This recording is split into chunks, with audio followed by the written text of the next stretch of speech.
ఓం నమో నారాయణాయ. శ్రీ మహావిష్ణు వేదస్తుతి. ఈ స్తోత్రం ఎంతో అపూర్వమైనది, అద్భుతమైనది. ఇందులో చతుర్వేదములు, ఉపనిషత్తుల యొక్క సారాంశం నిక్షిప్తమై ఉన్నది. అందుకే దీన్ని వేదస్తుతి అన్నారు. ఇది విన్నా కూడా స్వయంగా మనమే స్తుతించిన లేదా రచించినటువంటి ఫలితాన్ని పొందుతాము. శ్రీ మహావిష్ణువు ఈ స్తోత్రం విన్నవారి యొక్క రక్షణ బాధ్యత తనదేనని మరియు రక్షణకై శ్రీ సుదర్శన చక్రాన్ని పంపుతానని చెప్పారు. నమో దేవ ఆదిదేవాయ శంఖచక్రగదాభృతే నమో నిత్యాయ శుద్ధాయ సచ్చిదానందరూపిణే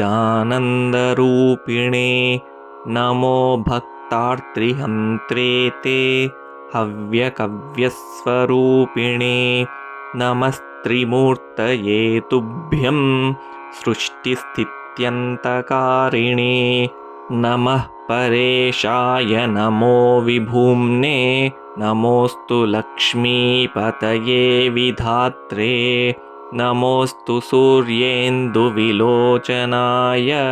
నమో విరించాద్యభివందితాయ यो नाम जात्यादिविकल्पहीनः समस्तदोषैरपि वर्जितो यः समस्तसंसारभयापहारिणे तस्मै नमो दैत्यविनाशनाय वेदान्तवेद्याय रमेश्वराय वैकुण्ठवासाय विधातृपित्रे नमो नमः सत्यजनार्तिहारिणे नारायणायामितविक्रमाय नमस्तुभ्यं भगवते वासुदेवाय शारङ्गिणे भूयो भूयो नमस्तुभ्यं शेषपर्यङ्कशायिने इति श्रीगालवमुनिविरचितं